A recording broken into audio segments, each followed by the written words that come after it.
Today we're going to combine Flux Kontext, a powerful image model, with Kling 2.1, which is the latest AI video model from Kling, to create some really awesome images and videos right on OpenArt AI. We're also going to try out VEO 3's AI video model. I'm going to show you how it works and what you can expect, and I also want to mention that OpenArt is sponsoring this video and there's a link in the description. Now we're going to use Flux Kontext to create an image that we can convert into a video. But there's a few different ways to do it. I'm going to start off by going into the Create Image area here in OpenArt AI. And you'll notice here under Model a Character, we have Flux Kontext. If I hit Switch, we have Flux Kontext Pro and Flux Kontext Max. So we have two different models to choose from. Essentially, Pro is kind of like the base model. It uses about 5 credits per generation, but Max has added performance and features, and it uses double the amount of credits per image. Starting off with Pro, I'm just going to create a very simple image to see what kind of results we get. I have a secret agent wearing a formal suit with a beard and muscular build, walks towards us inside a futuristic factory. And because I want to sort of enhance and get the best result I can, I'm going to turn on Auto Enhance. I'm going to come down and I'm going to change it to 16:9, which I think will fit this video format pretty well. We've got two images. I'm going to click Create. And I've got these images here, which have a great atmosphere to them. I like the way the man is dressed, the feel and look of the images are pretty cool. And this is using Kontext Pro. So I decided to get up to Kontext Max, and there's a bit more going on in the background. It looks a little bit more depth, like there's a little bit more detail in there. So I can see the upgrade. And because of that, I decided to throw a few other images at it, like this samurai. This is again with Pro, looking pretty good. I love that sunset. However, the enhanced prompt may have changed some of what I put in there. But overall, it's a pretty good quality. And I move it up to max and we get something a little bit different. I love the sword in the samurai's hand, and I love the way it all turns out. Very sort of more consistently framed on max. And I also thought I'd try an anime style just to see what we could make happen, just to sort of give it a little bit more of a test of photorealism, anime, and did this with Pro, which is pretty good, and max. Again, a different sort of impact. I love the bright colors. It does tend to do anime quite well, so you could use it for anime also. I also tried to create like more of a landscape or like a scene that's a little bit different. So this is Kontext Pro, but it says flooded, and it doesn't really get flooded in Pro. But when I switch things up to max, it does actually flood the planes a little bit, adds a few more pyramids, and overall looks pretty cool. I love the way these look like they're taken straight out of a sci-fi film. Very, very good quality work. But coming back, you may notice we actually have Omni reference here, which we can use to put a character, item, or a background into our image.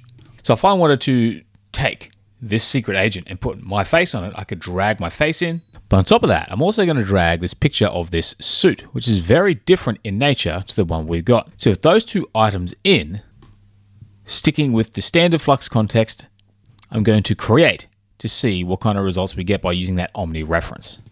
And with Pro, we get some awesome looking images. It definitely looks like me, and the suit is similar in design, but not so much in color.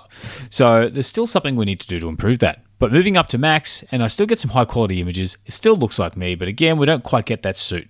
So what we need to do is make some adjustments, actually refer to our objects in our prompt. Now, ignoring my typo, I type in that the suit is black and cream colored as a way of trying to reference things a little more directly. And when I submit that with the Omni reference, whilst using max, this looks a lot closer to what we got, but this looks pretty much spot on. So it is still important to actually prompt for your Omni references, and that way the AI gets a closer connection between your words and the image that you provide. But my face is pretty small and the resolution just doesn't seem to work quite as well because it's only 1392 by 752. So my next recommendation is to actually open up the image and then use the upscaler to maybe double or quadruple, but using the face filter. And then that can help smooth things out a little bit and make your images just look better in general. And of course, I tried some of the other images and got some pretty good results.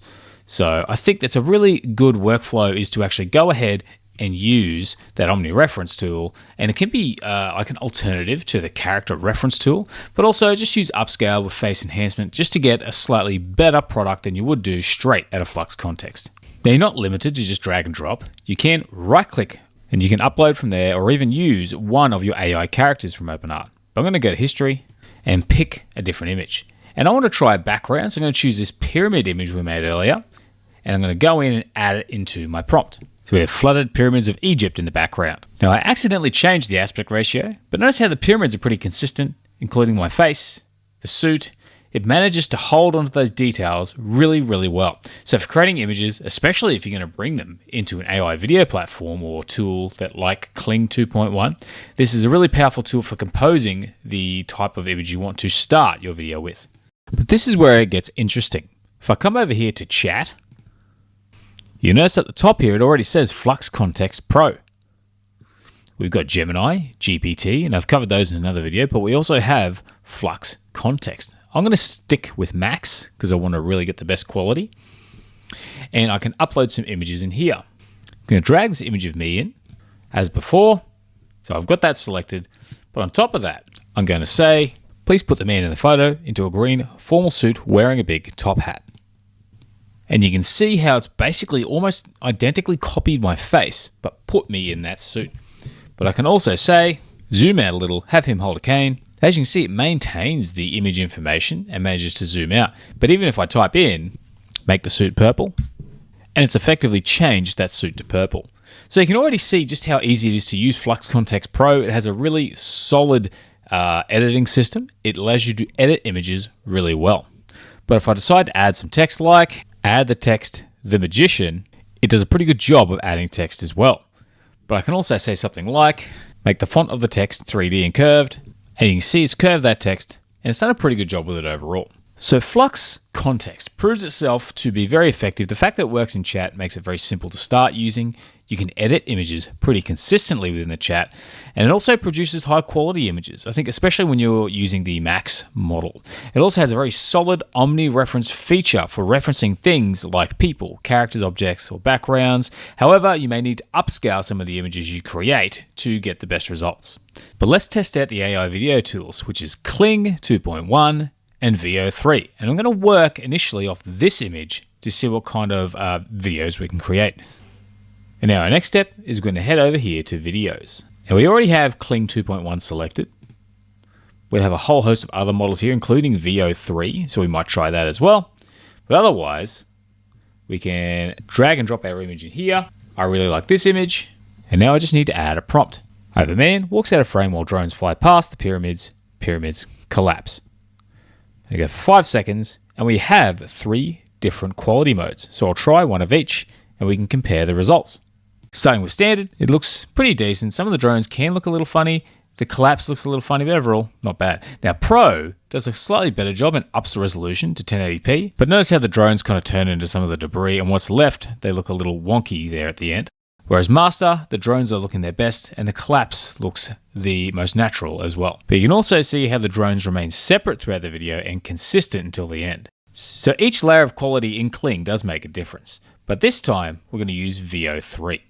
What's also really cool is I'm using the same image and the same prompt, but also I've got audio on because VEO 3 will produce audio to go along with the video. So I'm going to try this prompt and then another with some talking just to see what kind of results we get.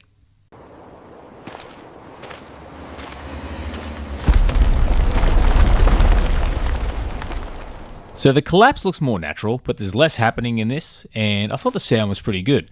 Overall, this is a more believable generation. But this time I've added, man says to the camera, we're done here. So let's see how well it handles that. We're done here. This is it for Bennett. See how on salts you. It's funny how it just adds some random dialogue at the very end there. Also, he comes across as like an evil, sleazy salesman blowing up a pyramid for profit. So definitely, it's a different video. It doesn't necessarily look like me, but it definitely plays off that Flux Kontext image pretty well. This is it for Bennett. See how on salts you. I can't figure out what that last bit is, but if you think he knows what he says, leave a comment below. Now, I had the idea of creating a video for the introduction of this video, so I decided to get this image, and then I added this prompt, which says, a man says to the camera, we're also going to try out the VEO 3's AI video model whilst walking towards the camera. And this is the result we got. We are also going to try out VEO 3's AI video model. And it ends on the sound of like a car door shutting for some reason. Now, it doesn't sound like me, so I just recorded myself saying the same line for the intro and got this. We're also going to try out VEO 3's AI video model. Now that was a lot of fun, even with the car door sound at the end. The thing about VEO3 is you get charged 2,500 credits, so it's a pretty expensive model to use. Whereas if I switch back to Kling 2.1, we're down to 100 credits or typically 150. So it does cost a lot more to use VEO3 over Kling 2.1. But what happens if we take this image and throw it into both Kling and VEO3? I use this prompt on the screen right here, and what we get from Kling 2.1 is solid. Using master mode, it looks great. But with VEO3 and the sound data, we get a very consistent sound as well as consistent video. Now I'm going to use this image next, but in OpenArt AI, what I can also do is turn on auto sound. So I'm going to leave it blank because it will automatically generate the sound, but this means I can generate video with sound when using OpenArt AI, even if not using VEO3. And here are the results we get from this image and this prompt.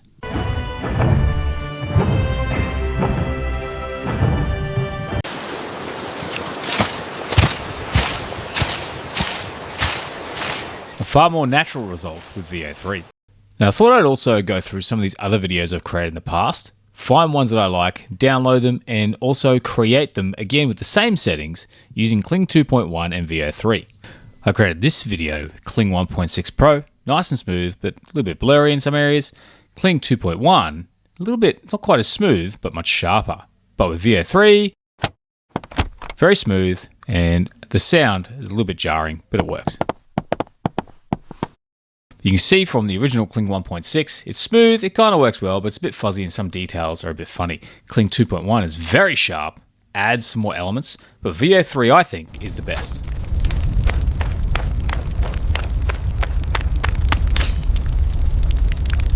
Trying a few more again with auto sound.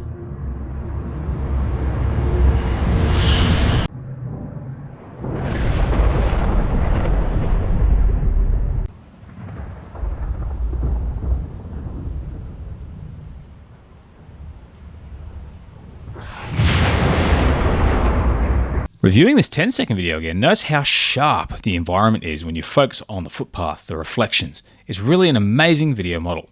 And I tried the same with VEO3, but I got some issues. So I changed the prompt to a simple explosion in the street.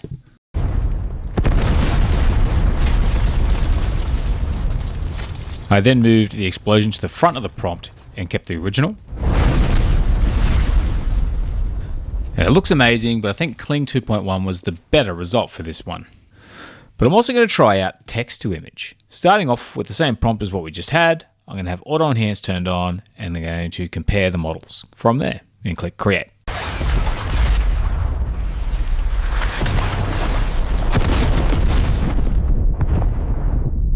The sound was a little bit odd. The video was solid, has an almost video game-like aesthetic, but how does Kling 2.1 handle the same prompt?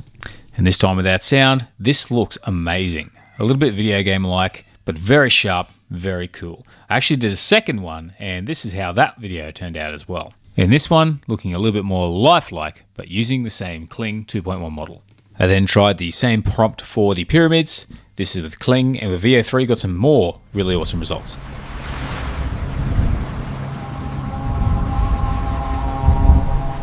Now it's a bit back and forth here because certain videos work better on Kling and some on VEO3.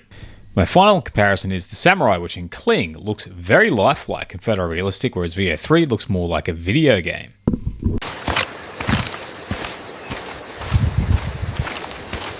The VEO3 does do a good job with the sound. Overall, it comes down to personal preference, but considering the difference in credits, if you don't have a lot of credits on your plan, I would probably opt for Kling 2.1. It also has the higher resolution for most of your videos. But VEO3 can be useful for talking and very specific sound-generated videos if you're not getting what you want with the other models. But also, just coming back, context. Really a powerful new image model. The Omni reference, the fact you can edit in chat, makes it an ideal model because I do think you get more control when using image to video to control what your video actually looks like. You get more consistency, and it just allows you to really set things up the way you want before committing the credits to render a video. So that is all happening all right now on OpenArt AI. So I did this entire video, all the media, all the images done on OpenArt AI. So check them out. There's a link in the description. I want to thank them for sponsoring the video, and I want to thank you for watching the video. And that is the video for today, guys. Once again, thank you for watching. I hope to see you again soon. Have a great day.